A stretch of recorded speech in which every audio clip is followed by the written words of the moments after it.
नमस्कार. सचिन रामेश्वर दौंड, पारुंडी, तालुका पैठण, जिल्हा संभाजीनगर.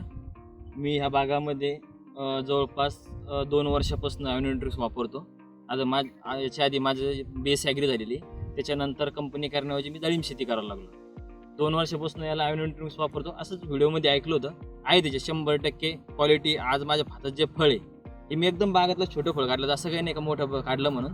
पण याच्यामध्ये जे कलर आहे, त्याचे जे नॅचरल कलर आहे, याला एकही स्प्रे ना कलरचा ना कोणता मारलेला आहे. फक्त जे काय यांचं कौसमॅक्स आणि ॲव्हन्यूट्रिक्सचं एक 8-8 दिवसाला खालीमधून ड्रिपमधून चालू आहे. त्याच्यानंतर मी समोर छोटेले डाळिंब लावलेले आहेत. आज 6 महिन्याचाच प्लॉट आहे, पण त्याचे जे कंटिन्यू 8 दिवसाला जे मायक्रोटनची जी पाहिजे त्याला ते मिळाल्यामुळे आज जवळपास त्याच्यामध्ये पण 100% रिझल्ट आहे. आज जवळपास माझ्या छातीला लागते झाडं.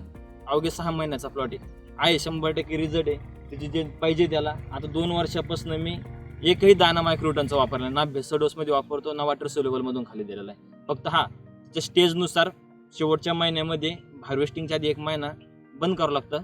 त्या टायमिंगला बंद केल्यानंतर ऑटोमॅटिकली नॅचरली कलर येतो. ना स्प्रेची गरज आहे. साईज आजसुद्धा याच्या एरियामध्ये ॲव्हन्यूट्रिक्सचे जे प्लॉट आहे तिची साईज बघण्यासारखीच आहे. एवढं 100% सांगू शकतो मी. दुसऱ्या बी शेतकऱ्यांना वापरा आहे ॲव्हन्यूट्रिक्स. त्याचे रिझल्ट खूप छान आहेत. फक्त त्याच्यामध्ये त्याची जी काही स्टेज असेल ते स्टेजचा 100% लक्षात ठेवून त्या स्टेजमध्ये वापर करा. त्याचे रिझल्ट 1 नंबर 100% चांगले.